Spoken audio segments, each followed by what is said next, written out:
नमस्कार, मैं हूं कुमार गजेंद्र। जनपद ऑन द स्पॉट में आपका स्वागत है। हमारे एक दूसरे social media platform podcast with Kumar Gajendra में भी आपका स्वागत है, जहां आप हमें सुन सकते हैं। दिल्ली के अंदर आम आदमी पार्टी का आज सफाया हो गया।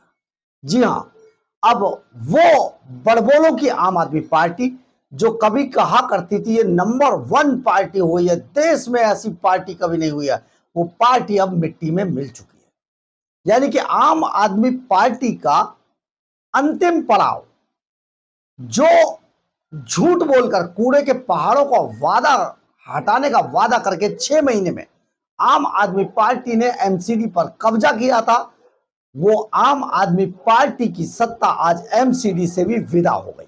जी हां, एक बड़ा झटका अरविंद केजरीवाल को लगा और अरविंद केजरीवाल की जो अंतिम सीढ़ी थी वो भी आज खत्म हो गई। दरअसल है क्या, आम आदमी पार्टी दिल्ली के अंदर एमसीडी के चुनाव में यही झूठ बोलकर आई थी कि हम लैंडफिल साइट के जो कूड़े के पहाड़ हैं उन्हें 6 महीने के अंदर हटा देंगे। लेकिन आज सालों गुजर जाने के बाद उनकी लंबाई चौड़ाई और बढ़ गई, लेकिन हटे नहीं।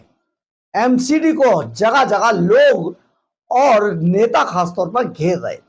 अब एमसीडी के पास कुछ बचा नहीं था आम आदमी पार्टी के साथ पास के, सिर्फ वो अपने इस पूरे कुकृत्य को होने के बाद मुंह छिपा ले। आम आदमी पार्टी ने आज वही काम किया और अपना मुंह छिपाते हुए आम आदमी पार्टी अपने आप ही एमसीडी से आज विदा हो गई। दरअसल है क्या, हमने आपको पहले भी बताया था कि बहुत जल्दी आम आदमी पार्टी का एमसीडी से सफाया होने वाला है। लेकिन पहले लोकसभा चुनाव, फिर विधानसभा चुनाव और अब ये सब हारने के बाद अब एमसीडी में बिना चुनाव लड़े आम आदमी पार्टी एमसीडी की सत्ता से लगभग बाहर हो गई है और अब बिल्कुल दिल्ली सरकार की तरफ विपक्ष में आकर बैठी। राजा इकबाल सिंह भारतीय जनता पार्टी की तरफ से मेयर होंगे और यह एक बड़ा मौका होगा जब भाजपा ने तीनों जगह पर, यानी कि लोकसभा, विधानसभा और एमसीडी, तीनों जगह पर अपनी सरकार, अपनी सत्ता स्थापित कर ली है। और वो आम आदमी पार्टी जो कुछ दिनों तक बड़ा चिल्ला चिल्ला कर बोला करती थी, वो आम आदमी पार्टी अब बाहर हो गई है। इसकी घोषणा करते हुए आतिशी मारलेना पूर्व मुख्यमंत्री और विधानसभा में लीडर ऑफ अपोजिशन और जो आम आदमी पार्टी दिल्ली के कर्ता धर्ता हैं सौरभ भारद्वाज, उन्होंने इसकी घोषणा आज की। आतिशी ने आरोप लगाया कि भाजपा पिछले 2.5 साल में एक के बाद एक आम आदमी पार्टी के पार्षदों को डरा धमकाकर और लालच देकर तोड़ ले गई। तोड़फोड़ करने के बाद भाजपा अब एमसीडी के हाउस में बहुमत में आ गई है, इसलिए आम आदमी पार्टी मेयर का चुनाव नहीं लड़ेगी। सौरभ भारद्वाज से जब ये बात पूछी गई कि अब उनके पास कितने पार्षद हैं, तो सौरभ भारद्वाज जी ने उन्हें कहा कि आंकड़ा नहीं बताया और कहा कि भाजपा किसी पार्षद को तोड़कर ले जाती है, फिर हम बात करते तो वापस आ जाते हैं, फिर तोड़ लेती है। भाजपा ने कहा चला लेने दो, एक बार भाजपा को दिखा लेने दो वो क्या कर सकते हैं। दरअसल भाजपा अब एमसीडी से भी आम आदमी पार्टी को जब खत्म कर दिया है तो इन नेताओं को दुख तो हो रहा है, लेकिन उसको जाहिर नहीं कर रहे हैं।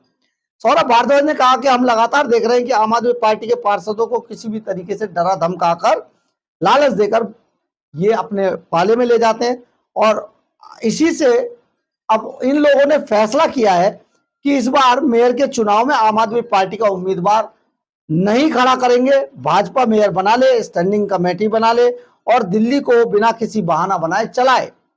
इसे 3 इंजन की सरकार कह ले या 4 इंजन की सरकार, इसलिए मैं 4 इंजन की सरकार इसलिए कहता हूं, एक एलजी को भी। तो आप समझिए सौरभ भारद्वाज आज भी कितने कटाक्ष करते हैं।